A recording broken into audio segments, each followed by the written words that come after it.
Good morning, everyone. Thanks for coming. I was not expecting so many people this so early.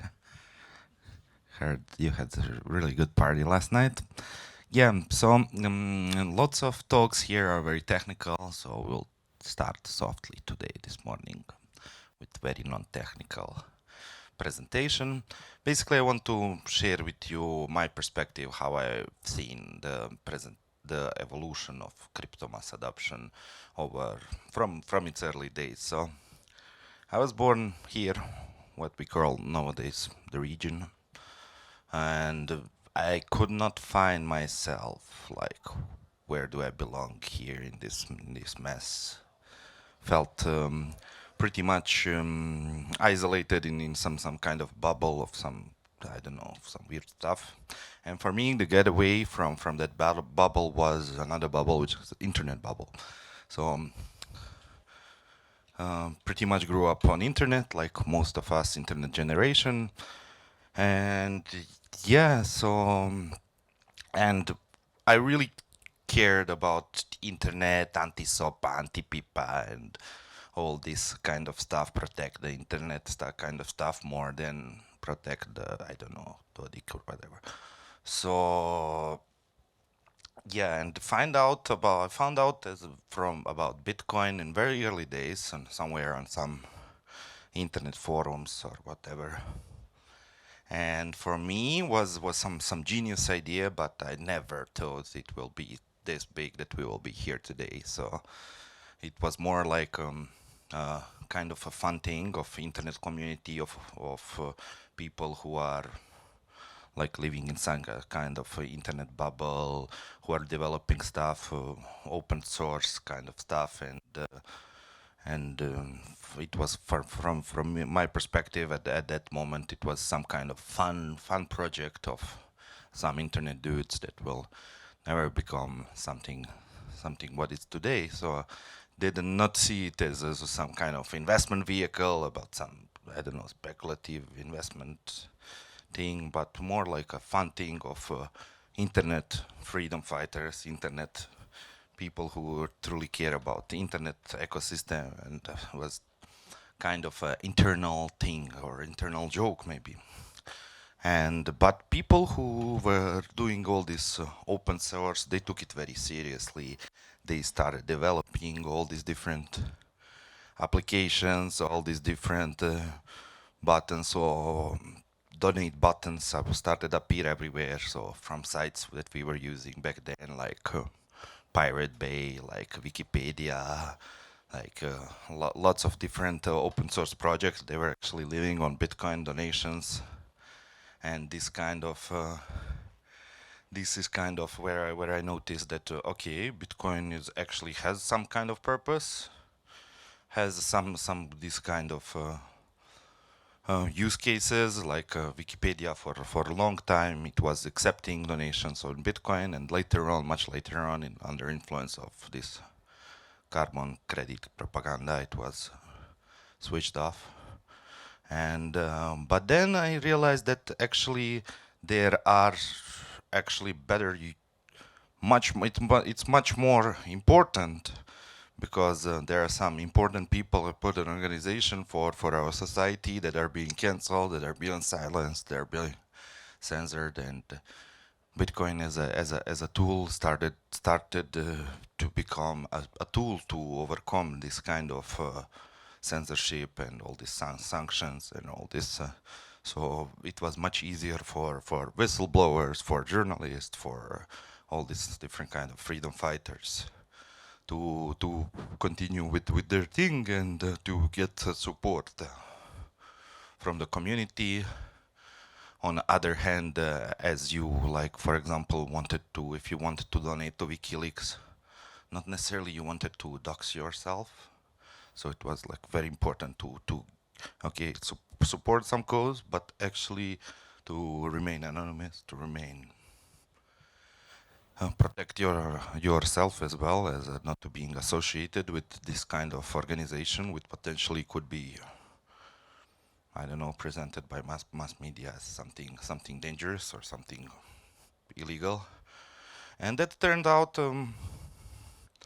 pretty good investment for these kind of organizations. And yeah, this was like 2017 when they were celebrating when Bitcoin reached 5,000.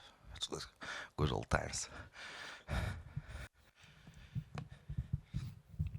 Yeah, and but okay, this was all inside of this internet bubble. I was very curious. Okay, does it have some use cases outside of uh, of this internet bubble? So I went to Den Haag in Netherlands like 10 years ago. If you remember, there was this thing.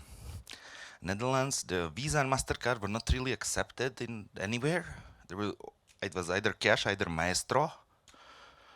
So you could not really pay like with usual Mastercard, Visa, how we are very much used to.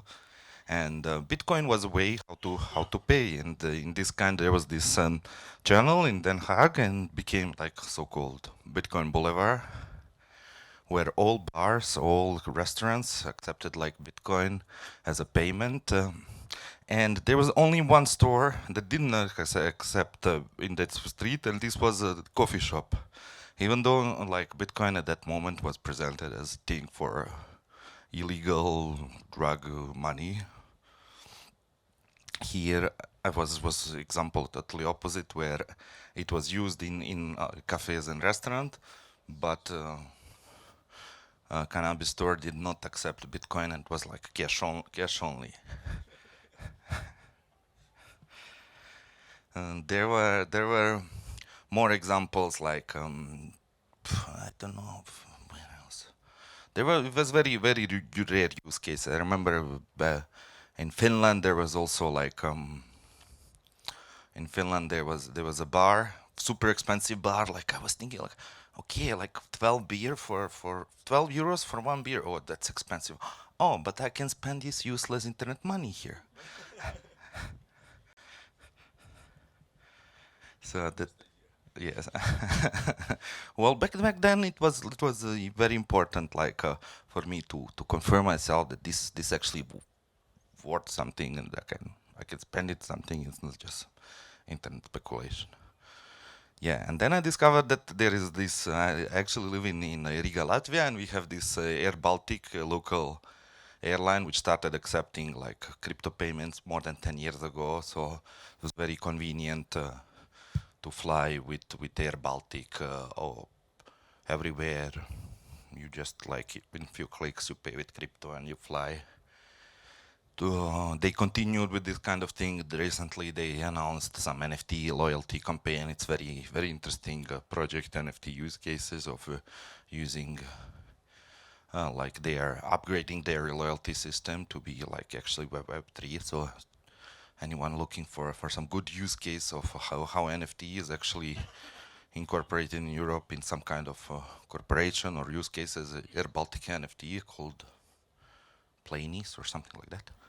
Very nice thing to check out. Yeah, and at that time, like I was traveling mostly like Eastern Europe, and started noticing that the crypto adoption across Eastern Europe was very much advanced very early on. So I was traveling to all these post-Soviet countries, this Russia, Ukraine, Kazakhstan, and hello. And I realized that okay, I know very little. These people, like in Ukraine, average Joe knows more about Bitcoin mining than me. Even though I read so many books about Bitcoin mining, some random dude kid knows more. He can teach me actually there. So I did not know how come and why in this Eastern Europe there was this big adoption of crypto. You could actually use it anywhere. There was this, there still are, like near every supermarket, there are these payment terminals where you can pay anything, utility bill, some gift cards, so lots of different stuff. You can top up these wallets with your crypto and pay for your stuff. So even 10 years ago, in Ukraine, in Russia, you could actually live just by having crypto, owning crypto, and for that at that time in Europe was unthinkable. While there it was already part of usual life. Not that everyone was using crypto, but there was an option. You could live Bitcoin standard in Russia in 2014. Yeah, and then I met some people who were refugees from Syria, from all these different parts of world that got destroyed, and these people, they were crossing borders, many different borders. They were beaten up by police. They were in every country. They were attacked. And they actually carried all their belonging inside of their telephone. Was the most important thing to protect their phone, and everything was on their phone, their keys, their crypto, their like kind of network of relatives traveling different countries, and owning this kind of borderless digital currency was very important for them to support each other on their way, on their journey. They didn't really know what's their end destination, but crypto was a kind of instrument for them on their journey, and lots of these advanced people who were educated, who were IT people, and who got in situation that they need to leave their country. It was their crypto was kind of an instrument for a getaway. I worked with one project in 2017-18. It was focused on financial inclusion in Africa, and it was really interesting because there I realized that the Africans, they understand crypto much better than we Europeans, because in Africa there was this mobile revolution. So Africans, they never used computers actually. So they skipped the computer era and immediately went to mobile era. And all Africa, whatever you think about African, they all have at least two telephones. They have internet everywhere. They struggle with energy, but they all have phones.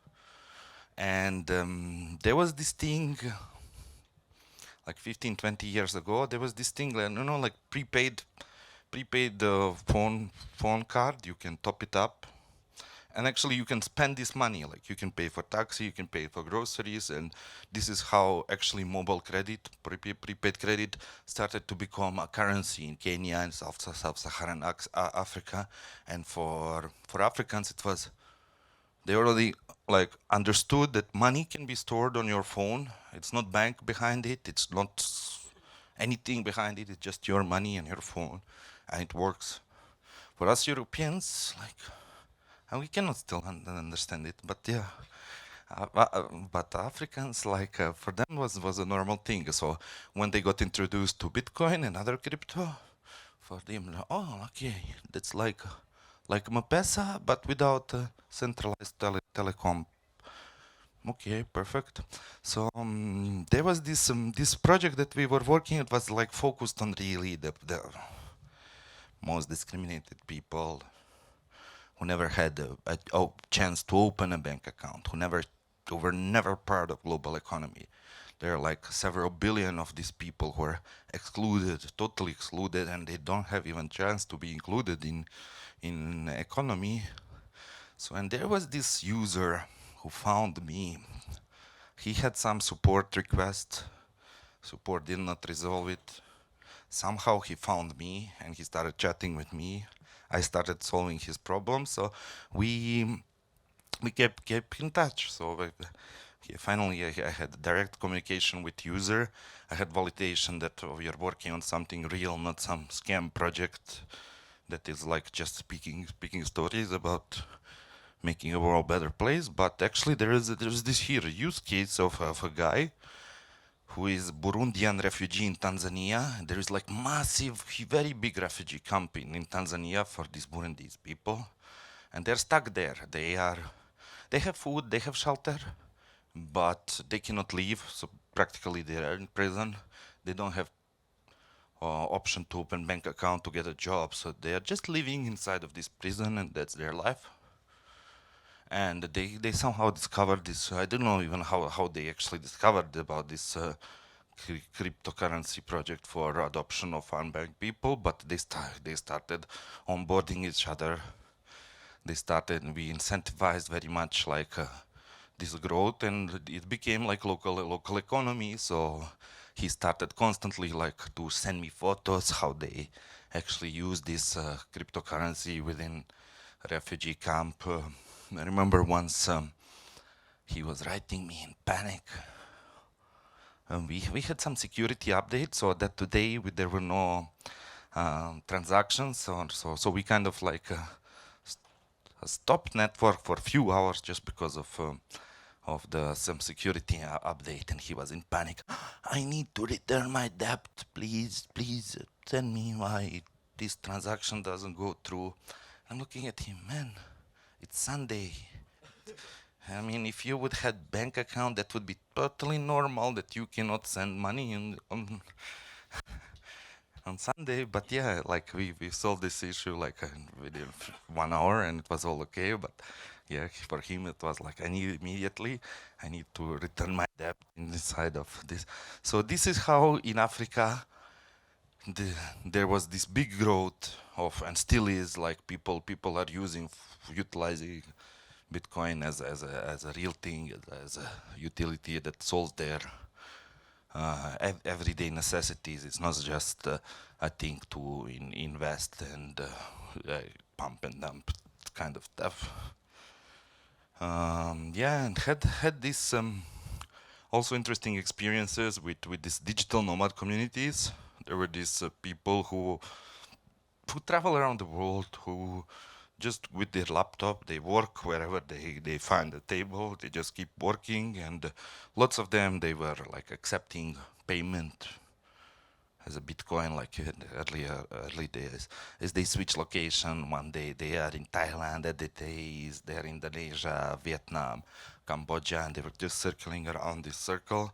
It was very convenient that to use this global currency between each other rather than having all these different currencies. Some you don't even understand what's written there on this paper note, and yeah. So this was interesting case how seen the adoption of crypto as some kind of internet, like a tool for international hubs in order to be easier to exchange money, exchange pay for services, and was a very nice example of that actually crypto adoption is happening. And yeah, when I met these local Asians, I realized they really care about this digital collectibles, their game items. It's so sacral for them, this game. I like games a lot, but I'm not that passionate about some item in a game. But for them, it's something really important, and they really want some game to, if they own something in a game, that they own it, that it's there. And like all this application of crypto as a owning a digital asset, it became clear for me just by seeing these passionate Asian kids, how they are playing games, how they're collecting their characters, and it's one of the most important things in their life. And okay, and this was an interesting use case of how crypto is adopted. So when an NFT era came, it was for me clear where it came from and why it makes sense. Yeah, and there is this also in South America. If you don't know, in South America, it's crazy. Like there is like big hyperinflation. Like what you earn in morning is worthless in the evening, and people are struggling very much with local currencies. In Venezuela, like you need like this stack of cash just to pay for coffee, and yeah, it's very similar like local money here in 1993. And yeah, and and for them, Bitcoin and stable coins mainly became the main thing of exchange, main thing. So in Argentina, if you ask someone, would you like to get stable coin or Argentinian pesos, he would 100% say, you know, stable coin. I don't need this pesos thing because I don't know what will be with this with this local money in the evening. Tomorrow, there is totally less lack of trust in local government, in local currency, and hope that it will sometime recover. But there is this country, El Salvador. El Salvador created this Bitcoin country where you actually, when you come to El Salvador, you can pay with Bitcoin Lightning, you can pay with for Visa, you can function 100%. Everything in country works on Bitcoin, and it's like legal tender. You can purchase a house, you can pay for your taxes, whatever. So El Salvador is this kind of example of total adoption of Bitcoin and cryptocurrency inside of country, and it's a place worth checking out. I would like to go to El Salvador. Would you come with me to El Salvador? Okay, we can check Air Baltic. Yeah, and there were these examples also, like became very push in this corporate culture, пожалуйста. And that, so when Tesla started selling their cars for I mean, and everything for Bitcoin and Dodge, I think. So it was first use case of real life usage of meme coins. Yeah, and this was like kind of a signal for other brands and other companies. Okay, this is actually means of payment, and as a, as a as a Tesla, as Elon Musk, like kind of pushed this crypto adoption more in the U.S. and globally into big brands. And of course, this year we have another stage of crypto adoption. These are like big institutions, big players. The serious game is just starting actually. So by this adopting Bitcoin ETFs, all these big hedge funds, pension funds are now hedging against inflation using Bitcoin ETFs. Soon we will have other ETF, cryptocurrency ETFs, and this is opening a totally new game in crypto adoption, where big institutions are actually coming to like real adoption of crypto assets in their portfolios. And so yeah, but where we are, it's still very early. So all this that I told you was a journey of 15 years, and this kind of use cases, these were actually marginal use cases of very early game of crypto adoption.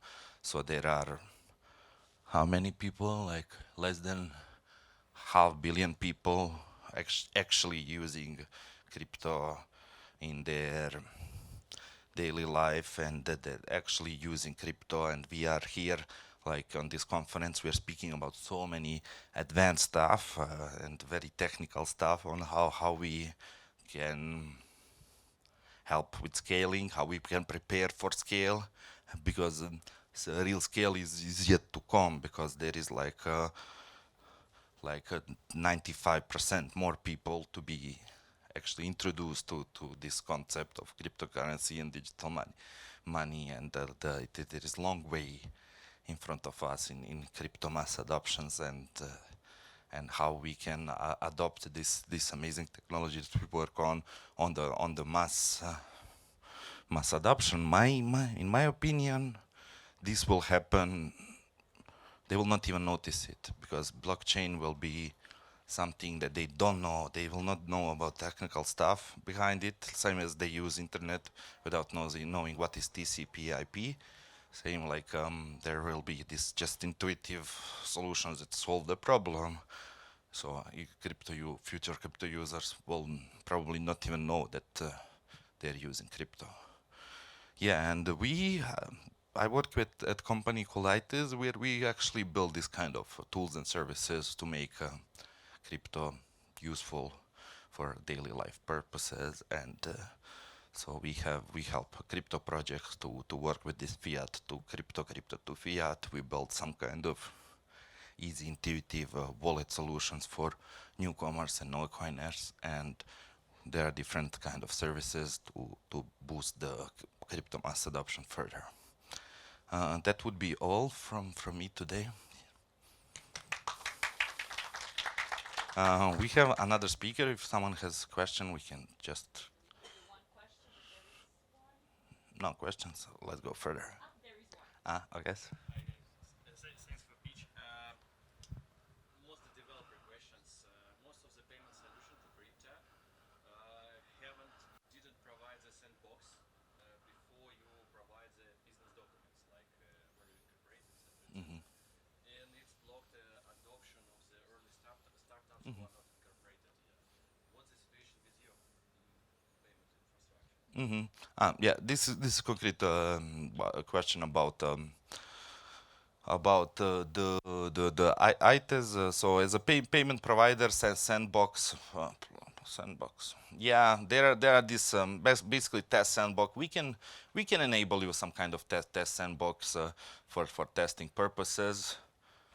That would not be a problem. It's same like putting you on some test net. But yes, in order to have a work with the real users, you need to become compliant. There are strict regulations. But Lithuania is very good. Lithuanian central bank actually created some very easy uh, legally, but also technically for new financial services in order to test this kind of sandbox environment in order to test real fiat payments, and this is how we can actually, if you're incorporated in Lithuania, then we could actually do something. Yeah. Well, thank you very much for this wonderful presentation and wonderful overview. And now we will move forward to our next presentation.